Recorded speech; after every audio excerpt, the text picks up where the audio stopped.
And I'll introduce you to one cheerleader that you can fall head over heels for. Offices around campus are collaborating with the field goal attempt of raising awareness. It's been a rough season for the Colorado football program in Pac-12 play, and this week it may get even harder. Teammates Taylor Simpson and redshirt senior Kara Schrader both added 8 kills of their own, but it wasn't enough to hold the Bears. The first that we're seeing is taxation of marijuana. Amendment AA is a Colorado statewide tax that is 10% on sales tax and 15% on excise tax. The Buffaloes felt the heat last time as they met the Sun Devils, falling to them 3-1, but were able to tame the Wildcats, shutting them out 3-0. September marks National Alopecia Awareness Month. I had the chance to meet one athlete with a sparkle in her eye, a smile to light up a room, and a huge heart. Meet Presley Ayers, an 8-year-old cheerleader for the Cheer Central Suns in Broomfield, Colorado. Presley is a vibrant, young little girl. She's so funny. She is amazing. She is a tough kid. Presley is very special. This is what Presley looks like now. Presley has alopecia universalis, a condition that made her lose all of her hair in less than 6 months. About 1% of people who have alopecia actually lose all of their hair.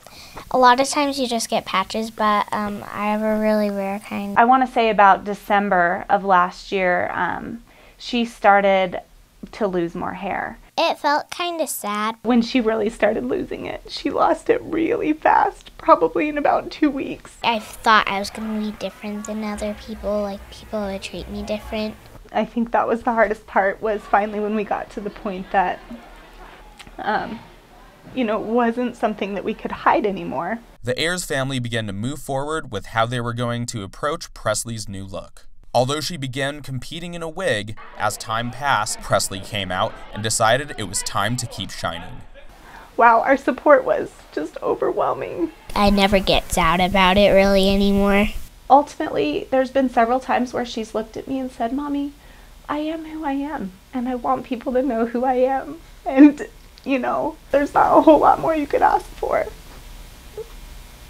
It's allowed her to find these other things in her life that make her beautiful beyond something just physical. She's been such a blessing and a testimony to both me and so many others that, what really does matter is what's on the inside. She feels beautiful. Presley's newfound confidence shines across ages and teaches us that no matter how dark the shadows, the sun will rise again. Sean Espinoza, News Team Boulder. The weather isn't the only thing that's frigid on CU's campus today. I'm here at the UMC getting students' reactions to how they feel about their tickets being held ransom at last night's women's basketball game.